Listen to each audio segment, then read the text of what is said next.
Setelah saya ketahui efek dari riba itu luar biasa efeknya. Jadi nggak cuman nyasarnya tuh nggak cuman di usaha, di keluarga juga. Seseorang pengusaha muda yang sukses itu hanya tamat SD Karena keterbatasan ekonomi, Pak Andi.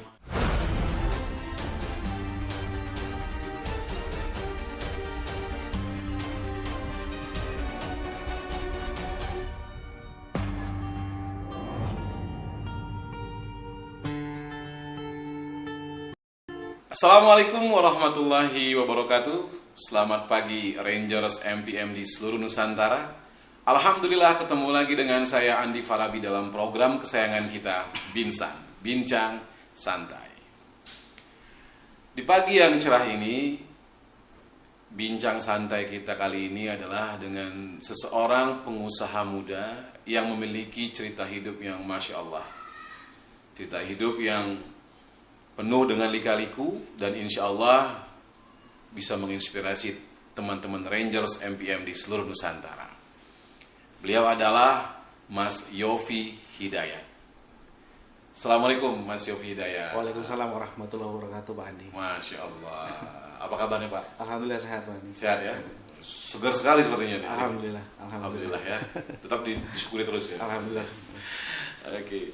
Mas Yofi Hidayat, saat ini Bapak owner dari Tahu Hijrah. Tahu Hijrah ya. Dan ada beberapa bisnis lain ya. Bisa apa aja Pak?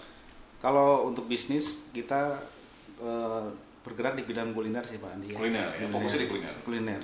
Jadi kalau buat yang pertama yang saya luncurkan yaitu tahu bakso hijrah dan juga ada bilor dan telur gulung hijrah di situ. Oke. Nah, ini yang menarik Pak.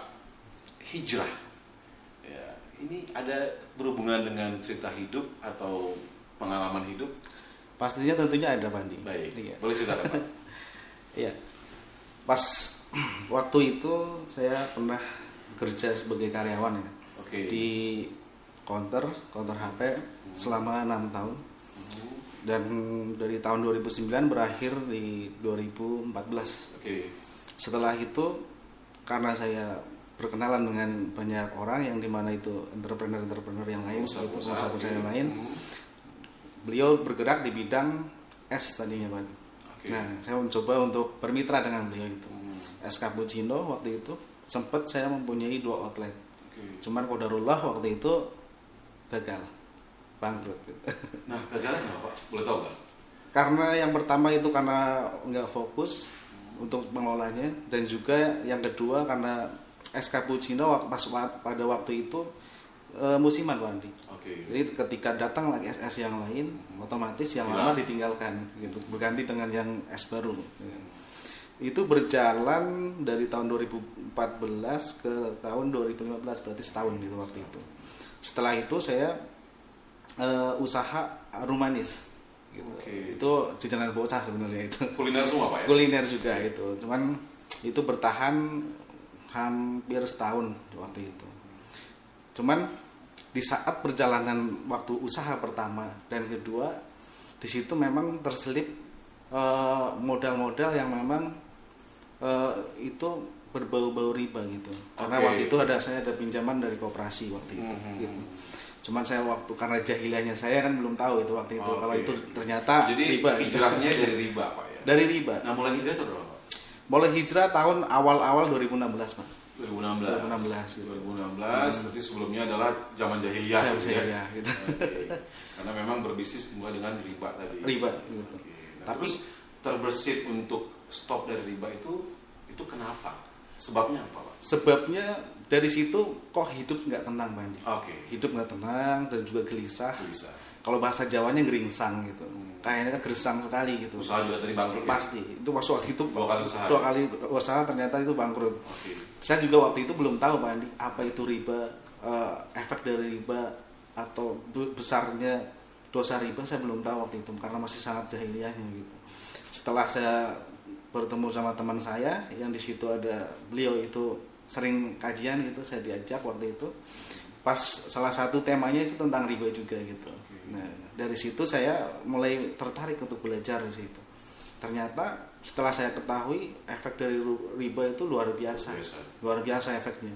Jadi nggak cuman nyasarnya tuh nggak cuma di usaha, dari keluarga juga, Ke urusan pribadi juga. pribadi pastinya, di keluarga juga sangat berpengaruh banget karena dosa riba itu. Maka dari itu saya mencoba berusaha tinggalkan. Waktu itu saya sempat kredit motor Andi. Waktu itu Matic, tapi setelah saya tahu kalau itu riba, saya berusaha langsung saya balikin lagi ke dealer, tinggalkan, dan juga saya lunasi utang-utang yang masih tersisa di koperasi itu. Oke. Gitu. Berarti restart Pak ya. Pada saat Bapak dulu di zaman jahiliyah lah ya, dengan kondisi berbisnis tapi nggak ada yang berhasil, terus hijrah 2016 ya, ya, 2016. karena diajak teman ikut kajian.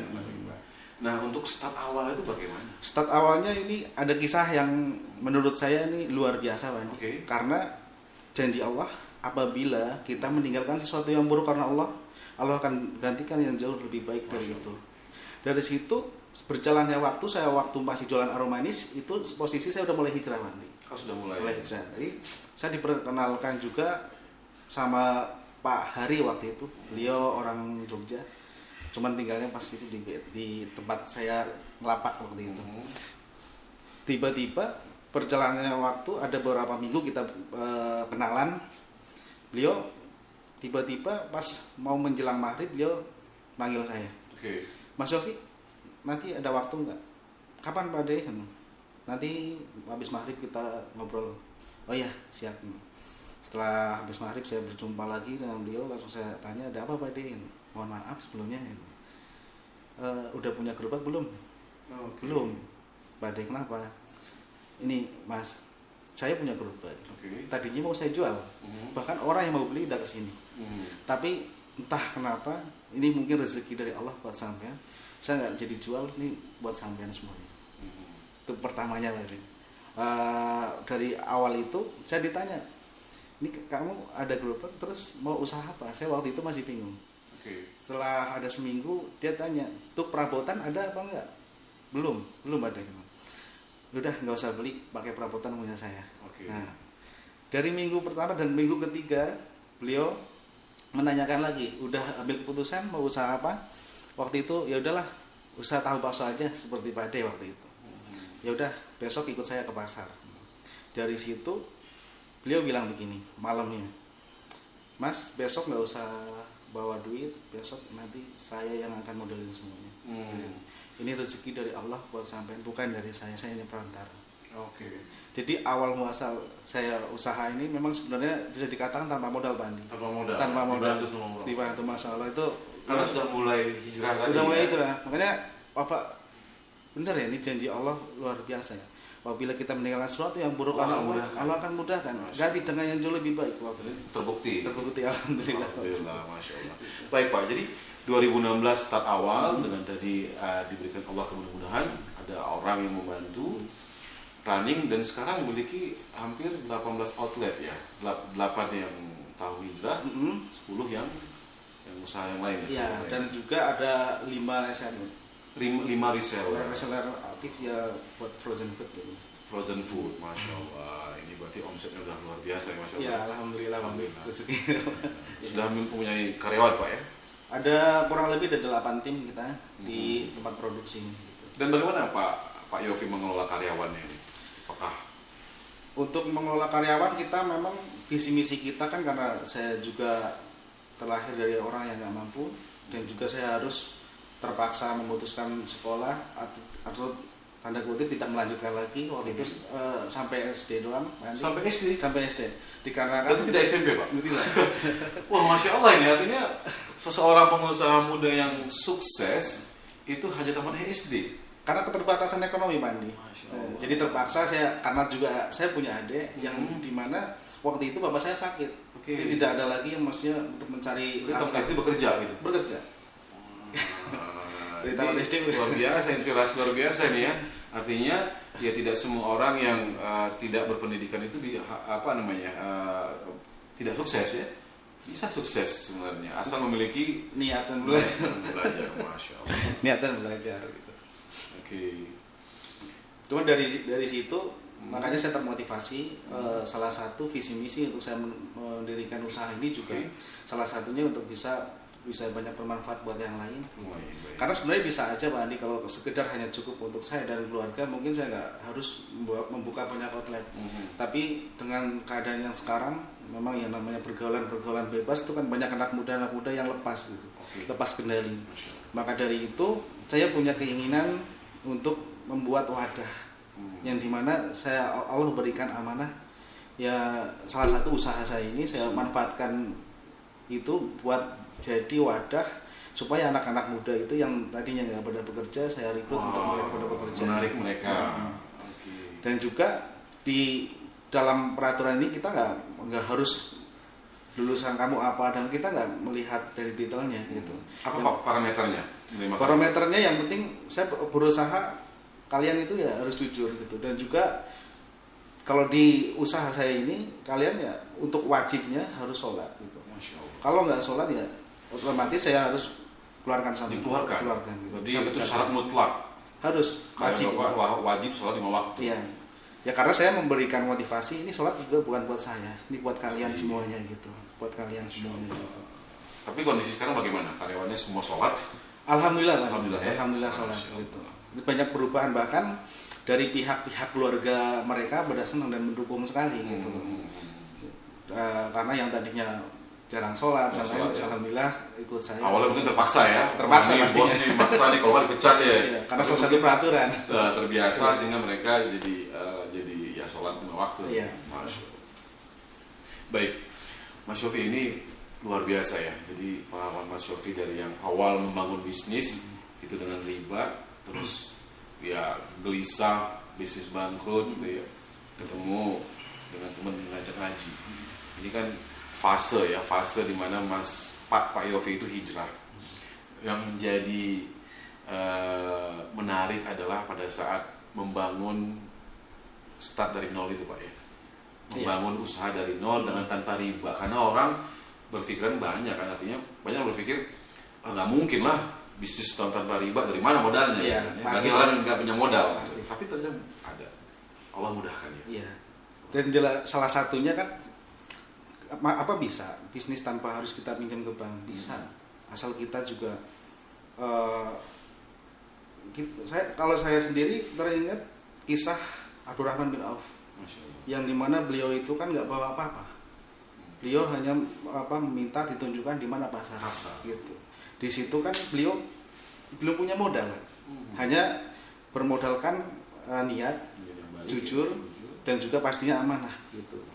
Baik, Pak Yofi, boleh nggak kasih motivasi buat Rangers MPM di seluruh Indonesia nih agar mereka termotivasi juga berbisnis tanpa riba dengan hijrah lah gitu. Ya untuk Rangers Nusantara dimanapun berada, yang namanya usaha memang nggak semata-mata tentang untung dan rugi, tapi usaha itu berdagang tentang surga dan neraka kita. Karena apapun yang kita berdagangkan itu di situ harus ada amanah, kejujuran, terus harus kita utamakan. Yang pertama tujuan kita untuk berdagang salah satu untuk ibadah, yang kedua itu kita mencari nafkah juga dari ladang berdagang itu tadi, dan itu untuk pastinya kan untuk keluarga, yang itu akan menjadi efek ke keluarga juga, istri dan anak kita apabila kita membawakan sama ini hasil dari yang tidak halal gitu. Jadi halal dan haram itu sangat harus diperhatikan, karena itu bisa membuat sukses atau enggaknya juga terkadang tergantung itu. Karena walaupun kita mungkin bisa dengan modal riba, tapi untuk pertama mungkin akan besar, langsung melambung mungkin gitu. Tapi itu pasti tidak akan bertahan lama. Yang dimana kalau riba udah pasti tidak akan bisa namanya sukses. Kelihatannya doang secara live mata memandang pasti kelihatannya wah gitu, tapi nggak tahu dalamnya hati pasti dosa gitu kan, gitu, gelisah pastinya. Apalagi hasil dari yang kita dapatkan, apalagi kalau itu tentang yang haram, pasti impactnya kepada anak dan pasti istri, keluarga lah terutama gitu. Makanya untuk para sahabat semua, untuk kita berbisnis, berdagang, utamakan kejujuran dan juga hindari dari sumber-sumber modal yang di situ dari riba terutama gitu. Bisa ya? Bisa, pasti bisa. Pasti bisa. Masya Allah. Pak Yofi, terima kasih banyak atas kehadirannya di Bincang Santai. Masya Allah, ini bermanfaat untuk Rangers FPM di seluruh Indonesia. Barakallahu fiik, Pak. Rangers FPM, demikianlah Bincang Santai kita bersama Pak Yofi Hidayat, seorang pengusaha muda yang sukses dengan tahu hijrahnya. Insya Allah ketemu lagi minggu depan dengan saya, dengan tamu yang pasti menarik. Stay tune terus di MPM TV. Andi Farabi pamit. Assalamualaikum warahmatullahi wabarakatuh.